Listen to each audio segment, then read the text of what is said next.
The atmosphere around us is in constant motion. Huge masses of air sweep across continents. At any moment in time, approximately 2,000 thunderstorms rage on the surface of the Earth. And across the globe, the development of other types of storms, such as hurricanes and blizzards, pose a continual threat to life and property. What powers the motion of the Earth's atmosphere, and what unique combination of variables have to come together to create severe weather conditions such as thunderstorms, tornadoes, and hurricanes? A number of forces work together to create the motion of the air in the Earth's atmosphere.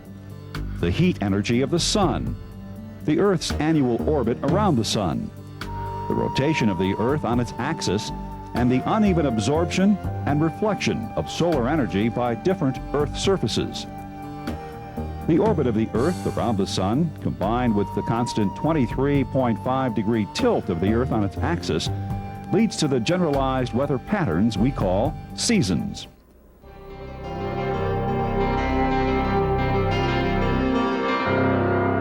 In the northern hemisphere during the summer, the sun's rays are centered north of the equator, which creates longer days in the hemisphere, along with a shorter, more direct path through the atmosphere to the Earth's surface for the sun's energy. The combination of these factors means that more solar energy is available to fuel the motion of the northern hemisphere's atmosphere during the summer. During the winter, the Earth's orbit places it on the opposite side of the sun. Since the Earth's tilt remains constant throughout its orbit, the sun's rays are now centered south of the equator. Thus, the solar energy available in the northern hemisphere decreases, and the colder winter weather patterns develop.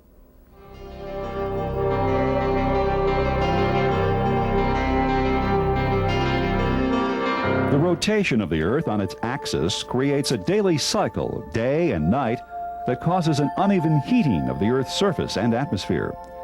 The uneven heating of the Earth's atmosphere is further increased by the fact that different parts of the Earth's surface, such as oceans, deserts, and snow-covered mountain peaks, all absorb and dissipate heat at different rates. For example, ocean waters absorb and dissipate heat much more slowly than do desert sands.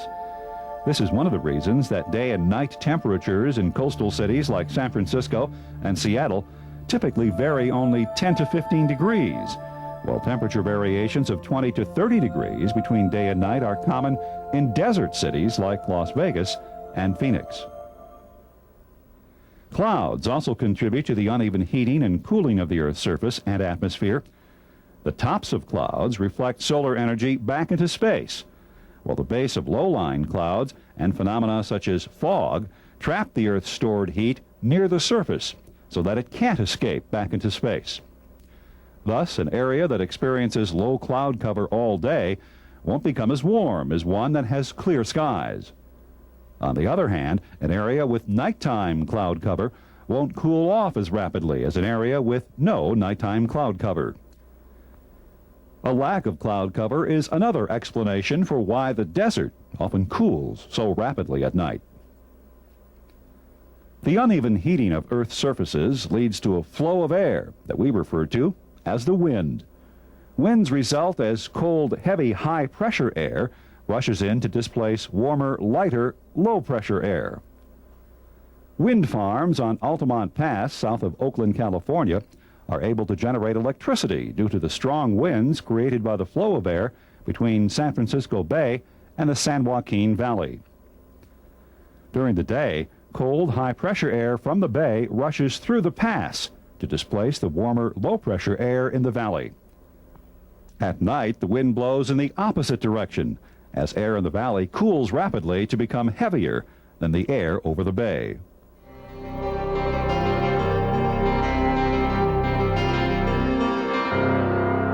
The rotation of the Earth not only creates a flow of wind through the uneven heating of the Earth caused by the cycle of day and night, but through what is known as the Coriolis effect, which causes a subtle counterclockwise motion in flows of air in the northern hemisphere and a clockwise motion in the southern hemisphere. The circular flow of air produced by the Coriolis effect is referred to by meteorologists as cyclic flow. The cyclic flow of air created by the Coriolis effect becomes intensified as winds rapidly rotate around areas of extremely low pressure in destructive weather phenomena such as tornadoes and hurricanes, which we will look at later.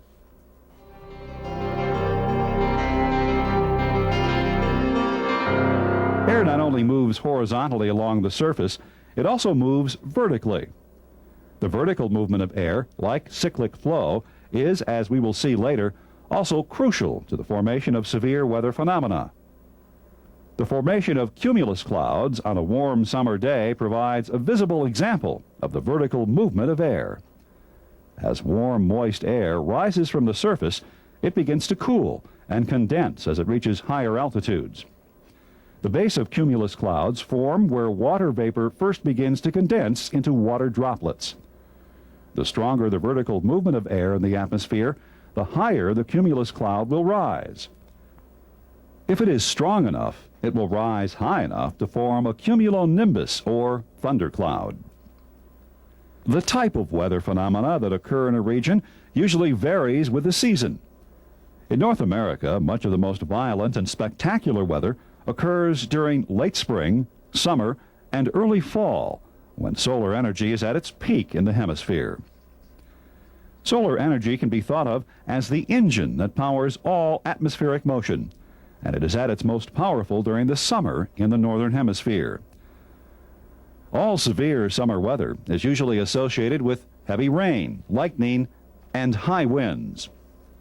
But there are substantial differences between major summer weather phenomena, such as thunderstorms, tornadoes, and hurricanes, in terms of their size, strength, duration, how long they take to form, and where and when they occur.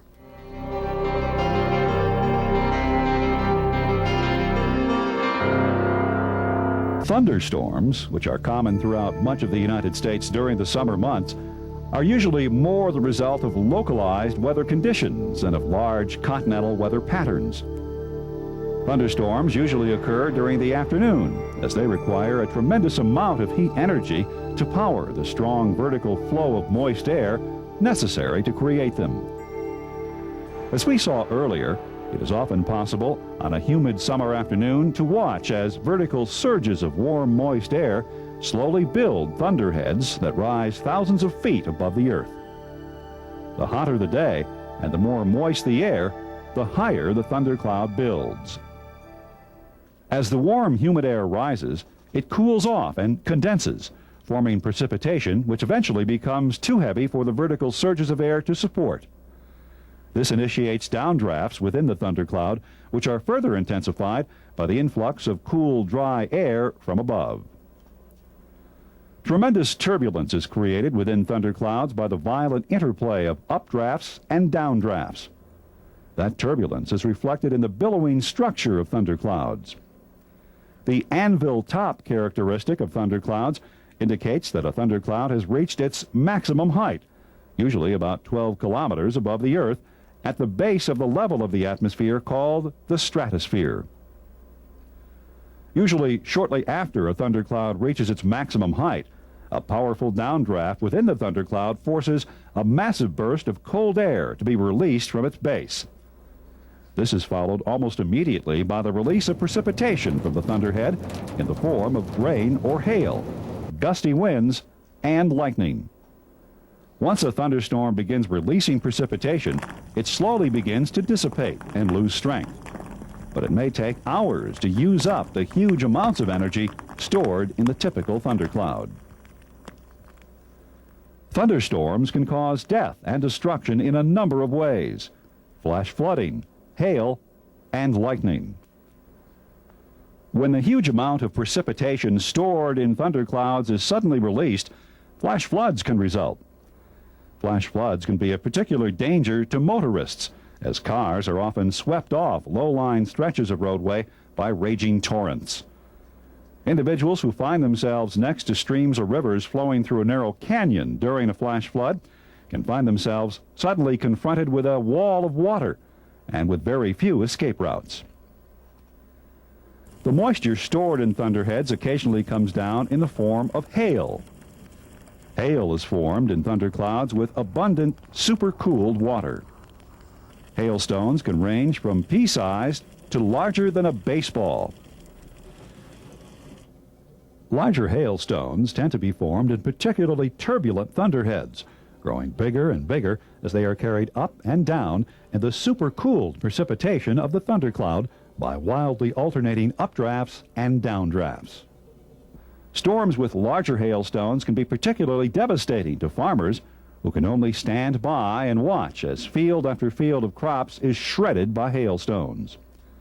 Automobile dealers can find themselves with an entire lot of cars and trucks with severe body damage after a major hailstorm.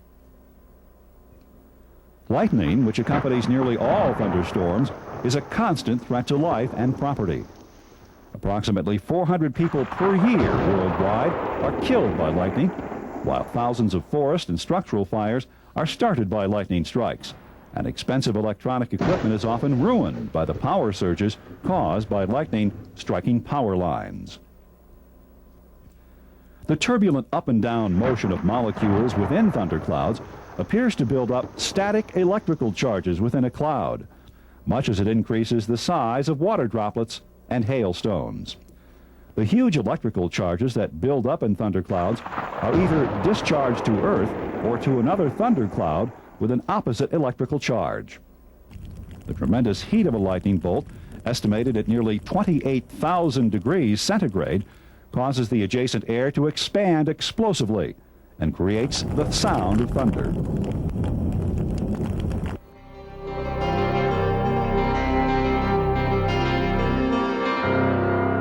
A weather phenomenon just as unpredictable as lightning and even more potentially deadly and destructive is the tornado. Tornadoes are nowhere on Earth more common than along the Mississippi Valley and on the Great Plains of the United States. Two major geographic features, the Rocky Mountains and the Gulf of Mexico, help explain the prevalence of tornadoes in the central U.S. During the spring and early summer of each year, warm, moist air from the Gulf flows up into the central U.S., while cool, dry air from the Rockies also blows into the region. As the cold, dry air arrives, it forces the warm, moist air up into the vertical flow necessary to create thunderstorms. However, these thunderstorms, as they are associated with huge masses of warm and cold air, can extend along lines called squall lines for hundreds of miles. The ominous dark clouds of the squall line indicate conditions are ripe for the formation of a tornado. If anywhere along one of these turbulent lines an intense low-pressure area forms, the result will likely be a tornado. Surrounding air begins a rapid cyclical flow around the low-pressure area. The whirling intensifies to a point where a partial vacuum is created by the winds, rotating at speeds up to 800 kilometers per hour. As surrounding moist air is sucked into the whirling vortex, it condenses rapidly into water vapor, forming a pale white funnel below the dark thunderclouds. If the funnel touches ground, it becomes black as it fills with dirt and debris. As the center of the tornado passes, sealed buildings explode due to the dramatic change in pressure, while others are blown down by the 800-kilometer-per-hour winds. As the 150 to 600 meter vortex of the typical tornado travels along the ground at 40 to 65 kilometers per hour, its winds travel an unpredictable path of destruction. Over 100 people are killed and millions of dollars of damage are done during a typical tornado season. Fortunately, the life of a tornado is typically limited to less than an hour, as the rapid intake of surface air fills in the low-pressure area aloft and causes the tornado to lose energy and eventually die out.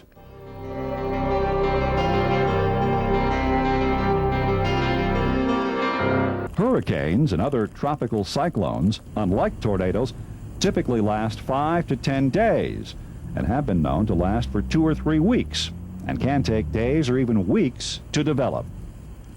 Like tornadoes, hurricanes and other tropical cyclones tend to form only in certain geographical areas and under specific atmospheric conditions. Hurricanes, which are the tropical cyclones that affect North America, start over open tropical waters near the equator between the months of July and November, when the heat energy in the area is at its maximum. As warm, very moist air over these tropical waters begins to rise, the water vapor begins to condense. This condensation releases more latent heat energy, which further powers the upward flow of air. If a low pressure center exists in the area, the upward flowing air forms a counterclockwise cyclic flow around the low pressure.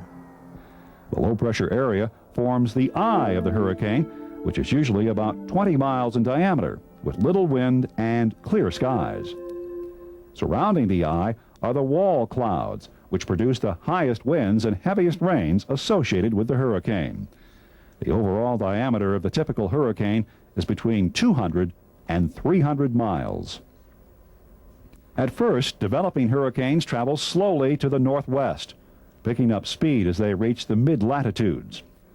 As a typical hurricane moves north along the coasts of Florida, Georgia, and South Carolina, it usually begins to be pushed to the northeast by prevailing westerlies that usually force the hurricane back to open ocean by the time it reaches the Cape Hatteras area of North Carolina. By the time a hurricane reaches North Carolina, the ocean water is much cooler, which results in the hurricane having less energy with which to power itself. The typical hurricane usually blows itself out somewhere in the middle of the North Atlantic Ocean. However, occasionally, the prevailing westerlies fail to force hurricanes back out to sea, and they continue inland. Typically, hurricanes tend to die out rather rapidly as they start across land, as frictional resistance to the hurricane winds increases and the storm loses its energy source, warm, moist ocean air. One exception to this rule was Hurricane Camille, which in 1969 hit land on the Gulf Coast of Louisiana and then drew an eastward arc across the U.S. to the Virginia coast. To be considered a full-fledged hurricane, the winds of the storm must be at least 74 miles per hour. The winds of hurricanes can reach in excess of 150 miles per hour. Making matters worse for individuals in the path of a hurricane is the fact that tornado funnels can develop within hurricanes, producing a double deadly threat. The lengthy development time of hurricanes and the advent of weather satellites mean that generalized warnings can usually be sounded days in advance of the arrival of a hurricane. However, with average energy levels estimated to be equivalent to 500,000 20-kiloton atomic bombs, the size of the bomb dropped on Nagasaki, Japan, advanced warning isn't always enough. One recent hurricane that struck the U.S., Hurricane Andrew, killed 54 people and caused $22 billion in damage to the Bahamas, Florida, and Louisiana in spite of advanced warnings. Hurricanes do their damage through violent winds, explosive pressure changes, and the flooding caused by torrential rains that can exceed 36 inches in a 24-hour period, and the massive increase in coastal waves caused by high winds.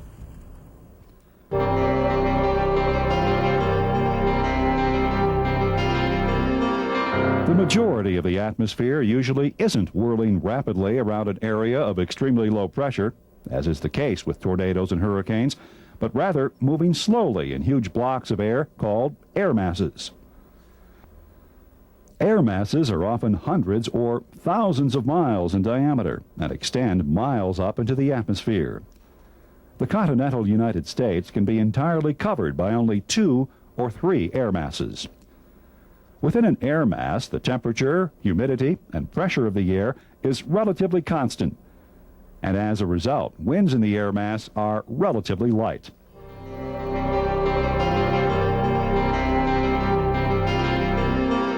The type of air found within an air mass depends on where it originates.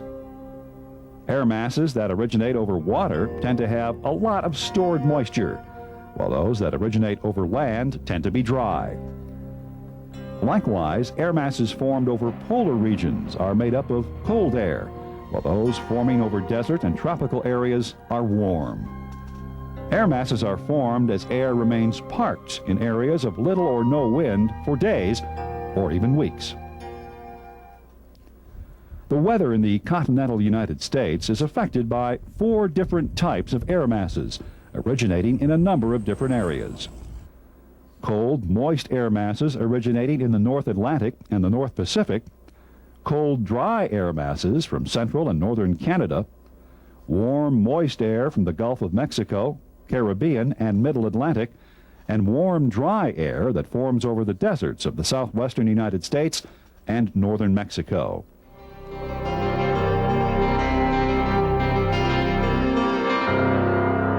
The type of weather conditions that exist within an air mass after it leaves its area of origin depends on whether the surface it is traveling across is colder or warmer than the air mass. If the ground or body of water that the air mass is passing over is colder than the air mass, one of 2 phenomena usually occur. As a moist air mass passes over a cold surface, the moisture in the lower levels of the air mass often condense to form dew, fog, drizzle, or light rain. If the air mass is dry, a temperature inversion may occur in which a layer of cold air is trapped beneath the warmer air mass. As a result, smoke, dust, and other pollutants can't rise, and a haze or brown cloud develops. Such temperature inversions are common in Denver, Colorado, and other cities during the winter months. If a moist air mass crosses a surface warmer than the air mass, convection currents start to generate wind, and cumulus clouds are formed as the moist air, warmed by the surface, begins to rise. If the warm surface is a lake or ocean, or if the air mass is very moist, cumulonimbus clouds may develop and generate strong rain showers. A dry air mass crossing a warmer surface usually creates clear and sunny conditions.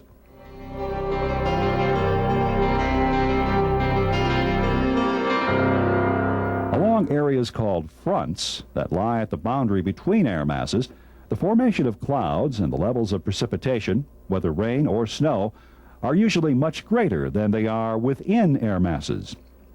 In fact, on satellite weather maps, the movement of air masses is usually obvious due to the high concentration of clouds found along weather fronts. The movement of a front through an area always creates some sort of change in the weather. A sloping intersection between air masses is always formed along a front, and the cold air mass is always wedged below the warm air mass. There are 2 major types of fronts: cold fronts and warm fronts.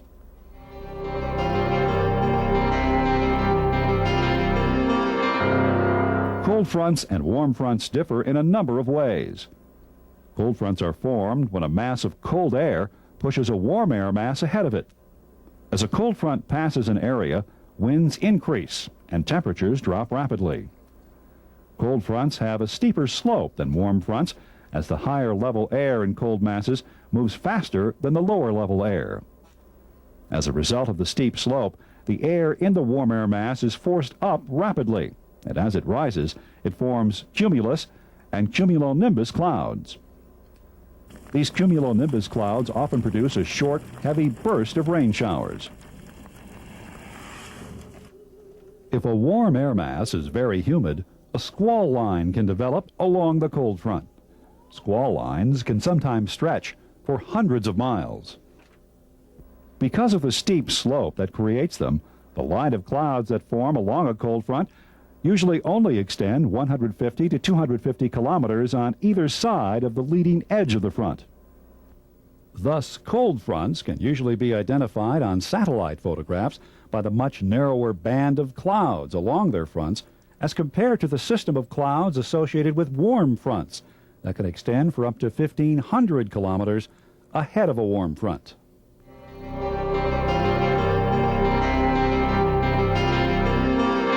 Warm fronts are formed as a warm air mass pushes a cold air mass ahead of it. A predictable series of clouds form along a warm front. Very high cirrus clouds, made up of ice crystals that form thin white patches or strands in the atmosphere, lead the way. Slightly heavier cirrostratus clouds that appear to create a haze or a halo around the light from the sun or the moon follow right behind the cirrus clouds. Both of these types of clouds are found at least 6,000 meters above the surface. Following behind these clouds at a height between 2,000 and 6,000 meters above the Earth are bluish-gray fibrous clouds called altostratus clouds, through which the blurred light of the sun or the moon are barely visible. Trailing the altostratus clouds at a level of 2,000 meters or less above the surface are heavier layers of stratus and nimbostratus clouds that may entirely block out the sun. Stratus clouds are often associated with light scattered drizzle or snow, while thicker nimbostratus clouds usually produce steady rain or heavy snow. The region of rain or snow produced by the stratus and nimbostratus clouds usually extend for hundreds of kilometers beyond the leading edge of the front. After a warm front passes, a period of warmer, more stable weather usually begins in the region.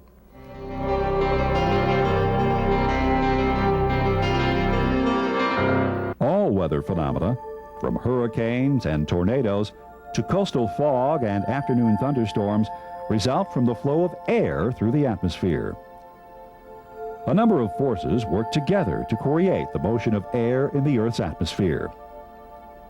The heat energy of the sun is the power source behind the motion of the atmosphere.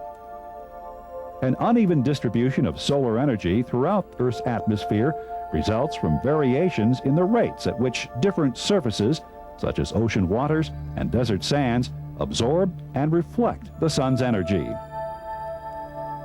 A flow of air, which we refer to as the wind, is created as cold, heavy, high-pressure air moves to displace warmer, lighter, low-pressure air. The rotation of the Earth on its axis creates what's referred to as the Coriolis effect that causes flows of air in the northern hemisphere to rotate counterclockwise and flows in the southern hemisphere to rotate clockwise. This rotation takes on its most extreme form in tornadoes and hurricanes. Different types of clouds are created as the warm, moist air is carried to higher altitudes and condenses. The types of clouds that are formed at these higher altitudes can help provide an indication of what kind of weather is in store for a region. A thorough understanding of the forces that control the motion of the atmosphere, from huge continental air masses to highly localized phenomena such as thunderstorms and tornadoes, is critical for meteorologists and other scientists attempting to better predict and perhaps one day modify and change weather patterns.